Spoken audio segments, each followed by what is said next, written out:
Chapter 6. Eve. Lamech watched the strangers enter the dwelling prepared for them. His face, hard and impenetrable, showed no signs of the battle raging within.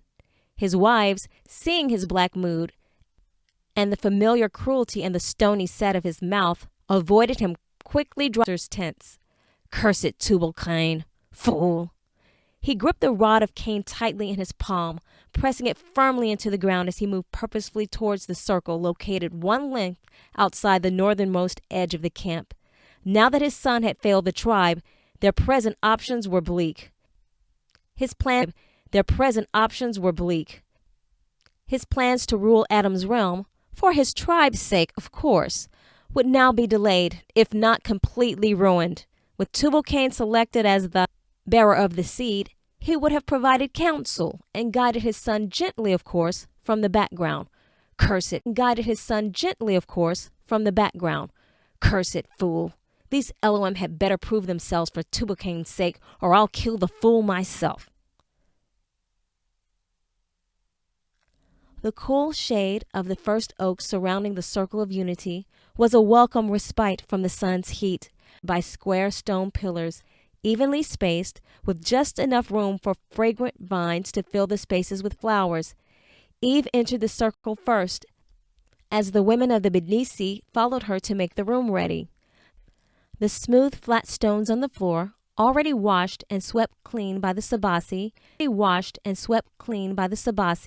sparkled with the intricate history of their people. All who entered saw first the brilliant red ruby figures of a man and woman in the center, standing side by side next to a tree inlaid with the precious emerald stones. From there, the trials and triumphs had been carefully engraved hues of purple and blues. The most important accounts lining the pillars were also adorned with precious stones from the hills of the Uzan. Now the women quickly filled the gleaming stone pots fastened to the pillars with manta, the thick, fiery substance found bubbling from the earth at the 7 hills. They would use the manta to ignite the torches at sun's sleep. Next, they placed the smooth round stones in the trench surrounding the picture of Father Adam and Mother Eve on the floor, and filled the crevice with more of the manta. These too would be ignited, forming a brilliant circle of fire when the sacrifices were made at the site of Adam's first offering to the ancient. Sometimes their preparations were not needed, as the circle of fire would appear without their provocation whenever the hidden Father was pleased. Eve prayed that tonight he would be pleased. She kneeled in the center of the ring, alone. For the first time since her Adam died, Eve said the customary prayer in low tones and to the voice alone. Forgive us our trespass and our sin, and look at us with thine eye of mercy. For when we were in the garden, our praises and our hymns went up before you without ceasing. But when we came into this strange land, pure praise was not longer ours, nor righteous prayer, nor understanding hearts, nor sweet thoughts, nor just counsels, nor long discernment, nor upright feelings. Neither is our bright nature left us, but our body is changed from the likeness in which it was at first, when we were created. Yet now look at our blood which is offered on these stones, and accepted at our hands, like the praise we used to sing to you at first when we were in the garden. A rush of wind swept through the chamber, scattering large pink petals from the vine-covered branches above onto the floor. Eve picked up one of the petals, looked around expectantly, as if the voice would walk into the room, as he used to in the garden. Nothing. A tiny branch snapped as a squirrel hurriedly hopped from limb to limb. No ring of fire, no words, just silence. He will not speak then. She rose from her knees and unconsciously rubbed the worn leather band around her left wrist that hid the scars that only Adam's eyes had seen. She had tried to make it right, to save the others, but her self-inflicted wounds had sealed instantly. She still had great life force inside, much more than her children. When the sickness began to affect them one by one, even Adam, she remained well. She had no strange marks or blemishes on her strong limbs, save the ones she herself had caused. Her sight was keen, hearing sharp. Not even a strand of silver lined her thick brown hair. Only now and then darkness came from the inside.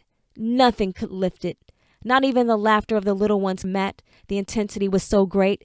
Then it simply passed, leaving as quickly and unexpectedly as it had come. Ah, truth it is. Eve sighed as she filled the cups of the elders from her bowl filled with the mixture of crushed leaves and placed a pot of fresh water on top of one of the manta vessels on the pillar. I suppose the inward crushing be the sickness too. Eve had almost finished her preparations when she noticed a shadow out of the corner of her eye. Clong! The rattle from the bowl reverberated as it slipped from Eve's trembling hand onto the stone floor. Her heart pounded, thumping her last encounter with the fallen. She waited as the shadow grew larger and larger until it completely blocked the sun from the entrance. Then she saw him. Eve's heart quickly returned to a steady rhythm as she recognized the figure. Smooth leather straps wove around and encased strong, sturdy legs, bronzed and well-defined. His bare chest displayed a lone emblem hanging from a black cord, which mirrored the unusual image splashed across his forehead. The only mark on his otherwise perfect face. It was Cain. "Greetings, Mother Eve." Eve nodded coolly, accepting the greeting as a young Medici peered around Cain's impressive frame. "Most sorry, Mother. Truly we are." The maiden apologized with her head lowered, not meeting Eve's eyes. "We did try to stop him." "Do not fret, child," replied Mother Eve, as the deep, rich warmth in her voice soothed the girl. "I am finished." DC backed away gratefully as her long braid swung back and forth with every nod. "Thank you, Mother. May the Ancient One favor you, Mother." "She is fortunate to have such an understanding, Mother. Everyone should be so blessed," said Cain sardonically, as he walked about the room admiring the elaborate drawings added at every celebration of the firstborn son. "I see much of my expression remains."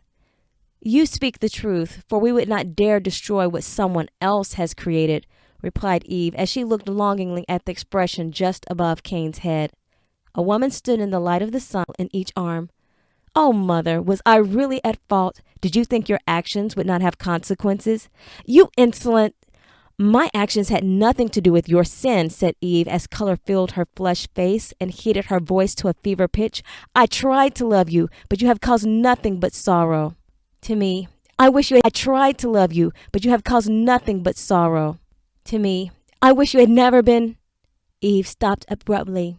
The elders had arrived. She could see Father Seth and the firstborn sons of his line approaching the chamber, and the sons of Cain, too.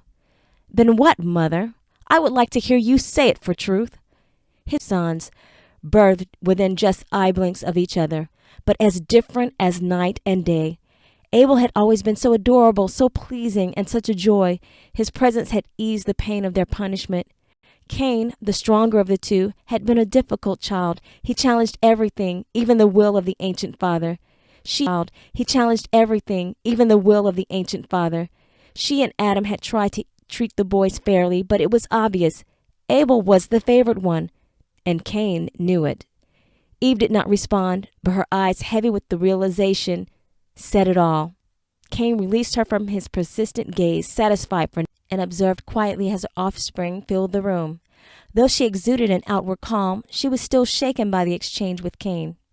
Only those who were closest to her, like the women of the Medici, noticed the slight trembling of the small finger on her left hand, which meant the grandmother was upset. Ela, Gael, and mother was upset. Ela, Gael, and Adna hovered protectively about her as the other Medici set the meal of consecration before the elders. Once the tribunal made their decision about the new bearer of the seed and the ruler of Adam's realm, they would seal it with communion. "Greetings, honored children of the hidden Father." Seal it with communion.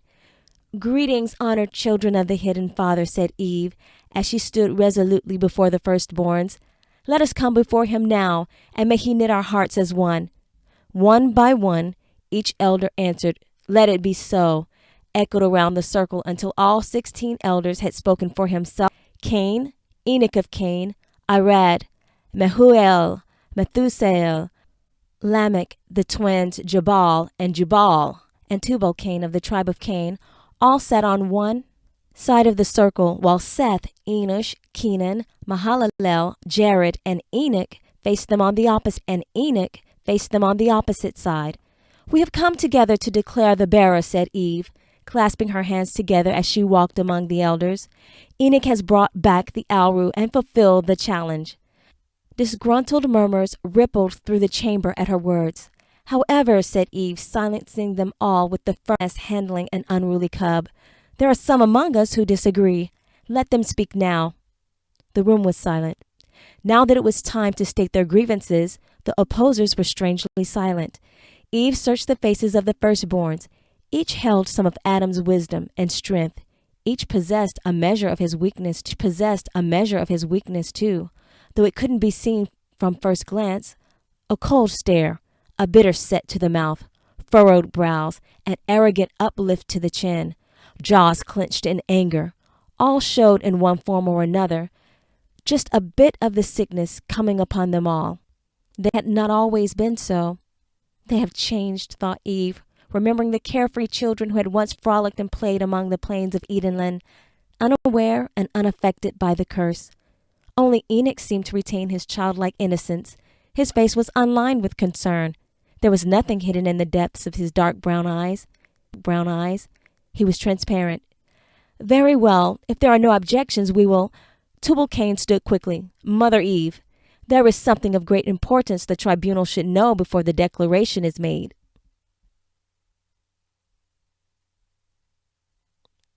Naamah watched Leta escort the stretcher towards the stone-laid path leading to the circle. Her eyelids were half shut as she pretended to be busy at her task of preparing flat elati cakes for the communion meal.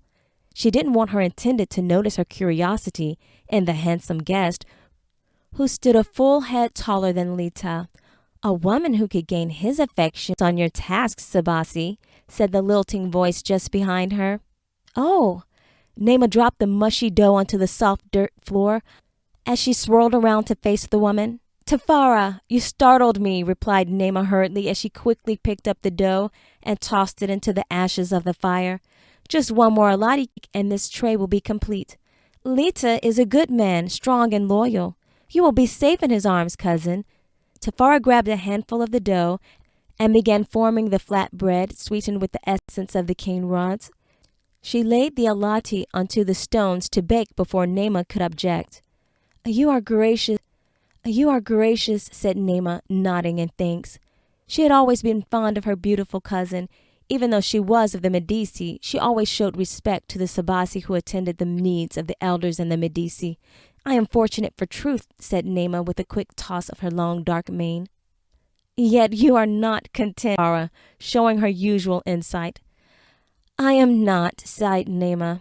"I like Leta. He is fair and kind.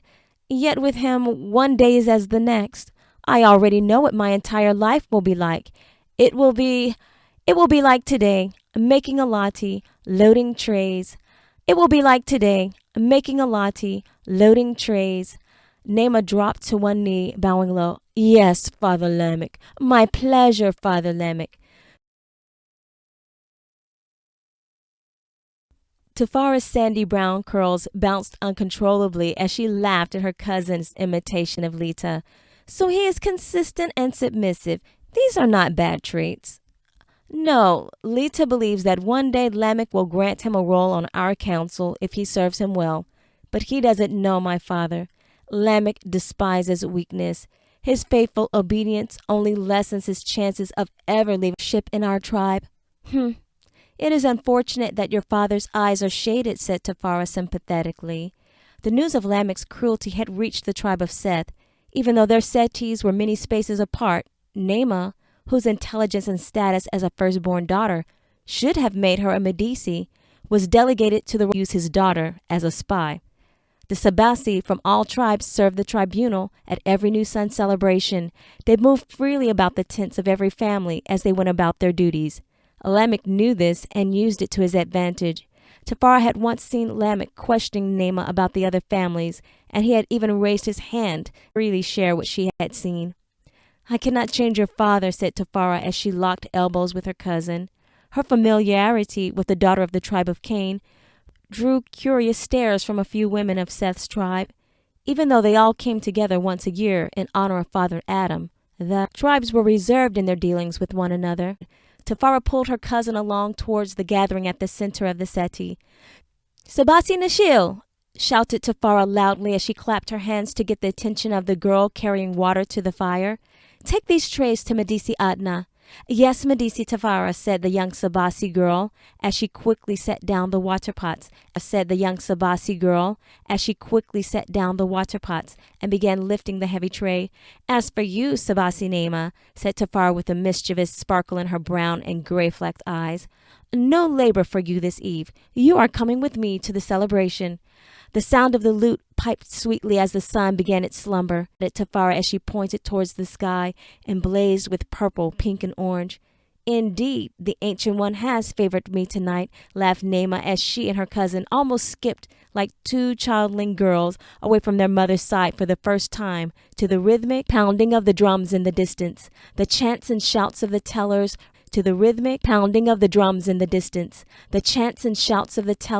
reached their ears. For this one night, the tribes forgot their differences and celebrated together the coming of the new sun and the promise to come. "Let's run, Tafara. The tales are about to begin." "Last one is a Ratandosa," banners waving in the distance. Let us all give Tubal-Cain, a son of Adam," said Eve with emphasis, to stifle the grunts from the tribe of Seth, "our ears and open hearts. Speak, son." Tubal-Cain nodded and gestured towards the entrance. "If it pleases the tribunal, I have asked Semjaza of the Elohim to speak also, as he is the one who shared this great knowledge with me." "Mother," interjected Father Seth before Eve rejected his request, "I too, he and his men are unusual and claim to be sons of the hidden Father." Yes, the Medici told me of their arrival. We will hear the Semjaza and settle the matter," said Eve, clasping her hands together. "Have a Sabasi send for Semjaza." The elders of the tribunal stood, as was their custom, while a young Nebos Teva said Semjaza fluently in Adam's tongue as he stooped to avoid the low branches which formed the natural doorway. "May the Ancient One show you favor as you grow in knowledge of him." Semjaza's flowing white garment glimmered in the approaching twilight and swayed in stark contrast among the richly hued fabrics of gold, emerald, and crimson that the elders wore. Semjaza nodded his head graciously at each elder, who in return nodded and took their seat, leaving him standing alone in the center of the circle. We will now hear from Semjaza of the Elohim, who's Cain and the tribe of Cain. "He has knowledge to share about the bearer of the seed," said the grandmother Eve, clasping her hands firmly in front. "On last sun sleeps, men of my company were scouting the lands among Avonland Forest and came upon Tubal-Cain, who was in fierce contest with rebellious wolves. Injured and outnumbered was he when Azazel and Amezerek of the Elohim spared his life through the skill of the bow. Yet a piercing head wound along with vicious bites brought him to the edge of death. Amezerek showed compassion on him and shared the virtue of the hidden Father that heals." Semjaza watched as the other elders exchanged curious glances among each other. The one called Lamech peered at him intently, following his every word. Sure that he held their attention, Semjaza continued. "When Tubal-Cain came to himself, he told us of his quest for the Alru and the sickness that now spreads among your people. Tubal-Cain and I realized that our meeting in the wood could be no chance encounter." Semjaza paused just long enough for them to raise the unspoken question in their minds. "No," said Semjaza with a grand sweep of his arm as he gazed into the eyes of each elder and raised his voice confidently. "It was the will of the Ancient One. The Ancient One allowed us to bring this son of Adam," said Semjaza, pointing at Tubal-Cain, "from the brink of death as a sign unto you. Your deliverance from the curse is near." Semjaza paused again. This time muffled whispers filled the room. "Deliverance from the curse? Can this be truth?" Even Eve's purposefully neutral appearance belied a hint of eagerness. In the prophecy spoken by the Ancient One 7 ages ago in the garden, he told the serpent that he would put enmity between you and the woman, and between your seed and her seed. He shall crush thy head, and you shall bruise his heel. You believe that one among you is the bearer of that seed. You believe the one who will crush the serpent and remove his power over you will be born of a son of Adam. But I assure you, this is not truth. Semjaza's words loomed heavily in the awkward hush. They rose to rebuke the visitor. Elder Enoch, Father Mahalalel, and even Father Cain also stood firmly, planting their staffs toward the center of the circle. Honored ones, please hear, said Semjaza hurriedly as he scanned the faces of the firstborns, who were noticeably shaken. Please calm yourselves and allow me to bring light so that a stern look from Grandmother Eve seated the elders and stopped the motion to dismiss the guest from the tribunal. The seed of the woman will be holy and incorruptible. He will have no taint of sin or the sickness within him. We all know that only one who is righteous can defeat the evil power of the serpent. Semjaza, one of the firstborns, nodded in satisfaction. Tubal-Cain told me of the sickness that spreads among you, and it is only getting worse. The children are the weakest among you, with a few exceptions, acknowledged Semjaza as he motioned towards Enoch and Tubal-Cain, while your aged mother Eve remains full of the ancient's essence. Tell me then, how can the prophecy be fulfilled when Adam's sickness is multiplied in each generation? Father Cain caught Father Seth's eye as they stared at each other across the circle. Had his jealousy and indignation been in vain all these years? Neither brother moved as they waited for some. Even your beloved Abel would not have been righteous enough.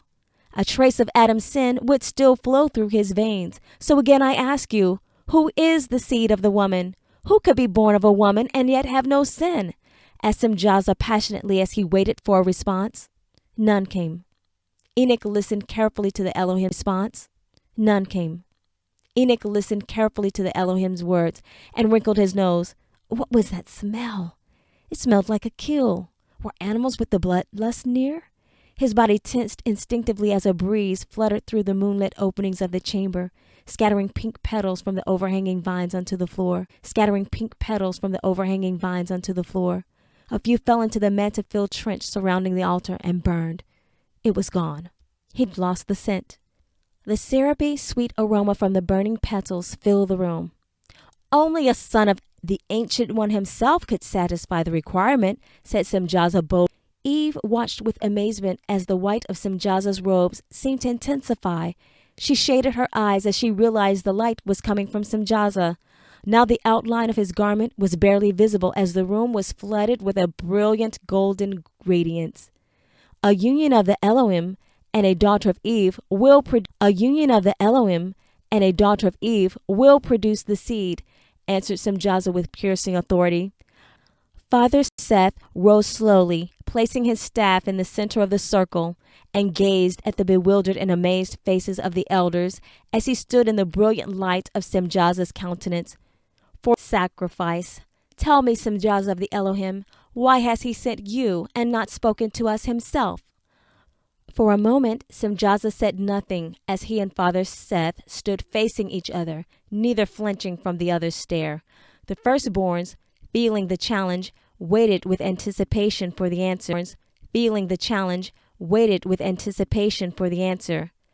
Am I not standing at your altar of sacrifice? Responded Semjaza, as he strode towards the circular trench filled with molten hot manta.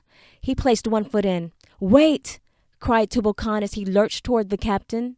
Mother, the red fiery substance oozed over his feet. Instead of cries of pain and burning flesh, the manta bubbled and sizzled around Semjaza as he set the circle ablaze and became a burning flame among flames. Am I not the fire of the Ancient One? Semjaza asked. No one answered.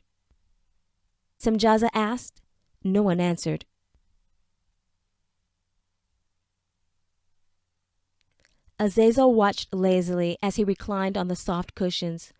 Well, this is cozy, isn't it, Mezerach? Cozy indeed it is, replied Mezerach, sipping more of the strong, sweet brew. Look how excited they are, said Azazel as he pointed towards the two beautiful girls running swiftly towards the celebration. I must say I am a little excited myself. I do love a good show. I believe our comrades agree with you, they do, replied Amazarek as he observed of lovely girls dressed in brightly dyed skins and feathers. The young women danced around the guests, twisting and clapping as they maneuvered the tribal banners in twirls and arcs to the tempo of the drums, while onlookers chanted in unison and pounded their long wooden torches onto the ground. Noma, Noma, Noma, Tal. Noma, Noma, Noma, Taluvi. Noma, Noma, Noma, Taluvi. Oh, listen, said Azazel, nudging Amazarek.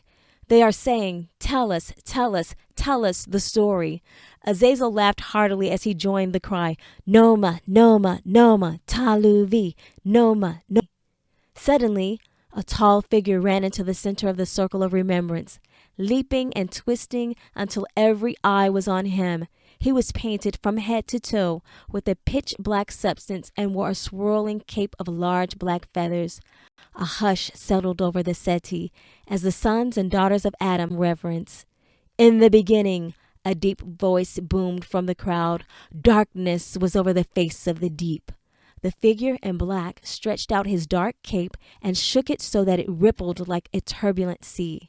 And the spirit of the Ancient One hovered over the waters, replied a female voice.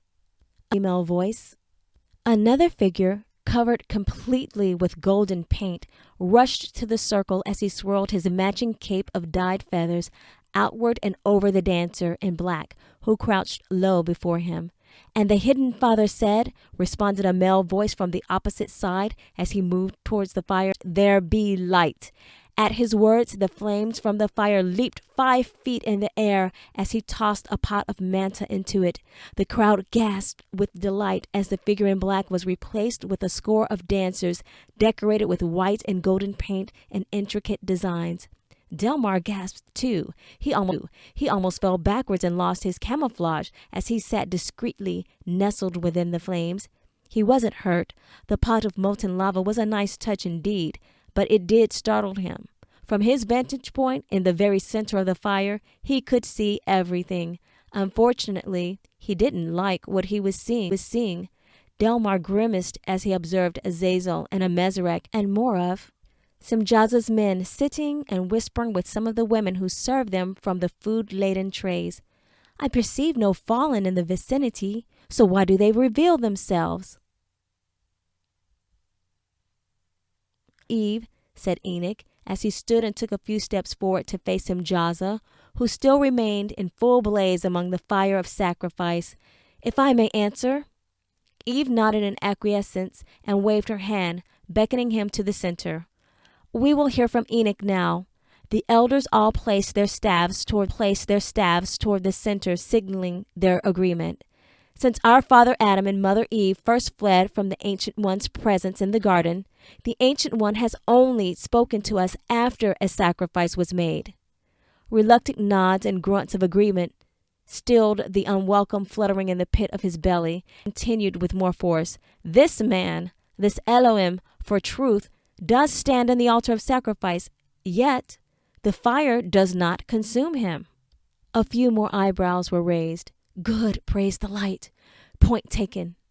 We all know that a sacrifice is not acceptable unless the life is consumed.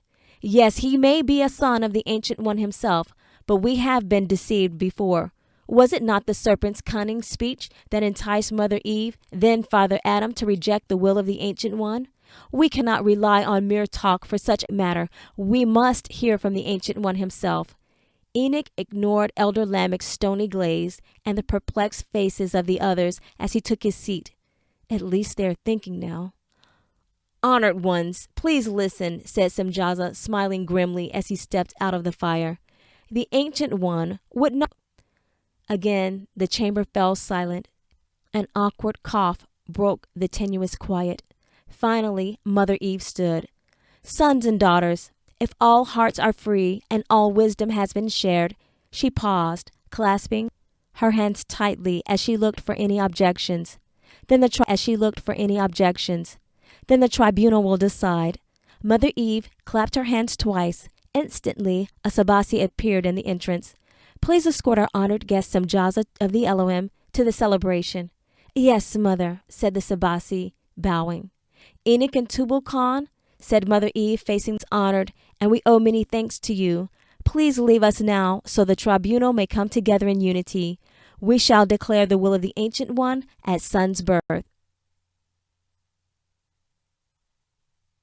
Semjaza trailed the Sabasi quietly as the young man guided him towards the celebration. Lita stumbled clumsily over the stone path, partially hidden in the moonlight. You will find the celebration most pleasant, honored one, said Lita, trying to hide his nervousness with a laugh. The dancing is like the butterfly landing on the petals, and the music is like the earth that rumbles. Dance?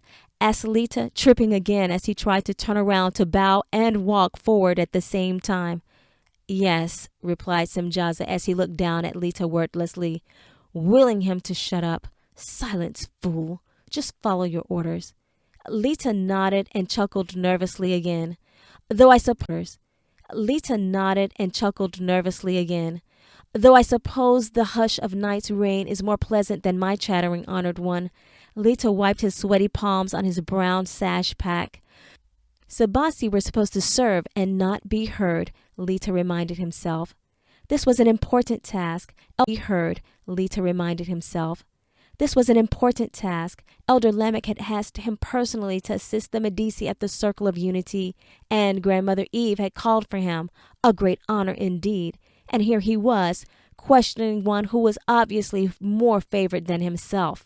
Lita shook his head as he again. I will make sure he's well taken care of, and he knew just the Sabasi who could do that. Nema, with her gentle spirit and care, this great Semjaza would forget his blunder, and perhaps Father Lamech would not hear of his insolence.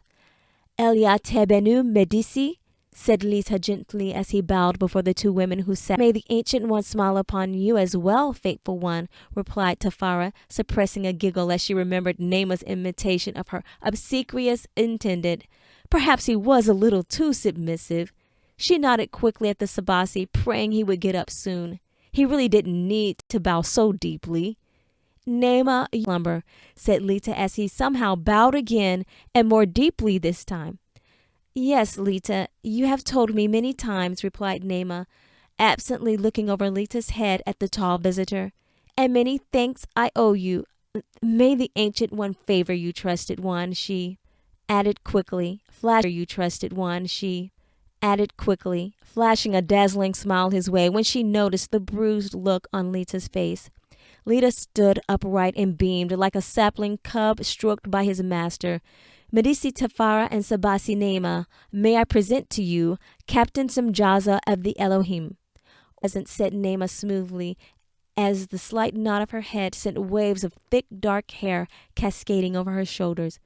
Nema, I believe your father, Elder Lamech, would be most pleased if you would serve our honored guest this evening, said Lita, still smiling brightly as he motioned towards the trays of fellowship. Unfortunately, I must disagree with Sabasi Lita, interrupted Semjaza. Lita laughed nervously, desperate to fill the awkward silence. Semjaza smiled broadly and bowed deeply as he took Nema's hand and raised it to his lips. The Ancient One has the setting of the sun as beautiful as this one. Lita, please go and tell Elder Lamech immediately that the Elohim are grateful for his warmth and generosity. Yes, honored one, said Lita, hesitating slightly as he bowed. I will tell him at once. Lita turned away to his task, looking quickly over his shoulder. Captain Semjaza, the tales of old have just begun, said Tafara firmly, as Semjaza reluctantly released Nema's captured hand. We would be honored to share your presence, she added, moving in between the captain and her cousin. Oh, look, Nema, Tubal Cain has arrived as well. I am sure your brother would be most pleased to join us. Yes, of course, replied Nema, as she reached for the banner of Lamech and waved it in the air to get Tubal Cain's attention. Semjaza walked slowly and shortened his long stride so the young women would not strain themselves reserved for the elders. Perfect. That fool of a man Lita served me well after all.